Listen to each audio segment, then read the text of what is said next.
இயேசு நல்லவர், இயேசு வல்லவர், என்றென்றும் மாறாதவர், அவர் என்றென்றும் மாறாதவர்.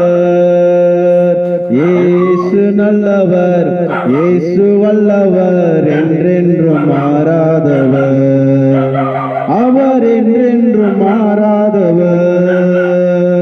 வியாதியில் விடுதலை தருபவர், அவர் நல்லவர் நல்லவரே. நம் பாவத்தை மன்னிக்கும் பரிசுத்தர், அவர் நல்லவர் நல்லவரே. வியாதியில் விடுதலை தருபவர், அவர் நல்லவர் நல்லவரே. நம் பாவத்தை மன்னிக்கும் பரிசுத்தர், அவர் நல்லவர் நல்லவரே. அவர் நல்லவர், சர்வ வல்லவர், அவர் கிருபை என்றும் உள்ளதே. அவர் நல்லவர், சர்வ வல்லவர், அவர் கிருபை என்றும் உள்ளதே.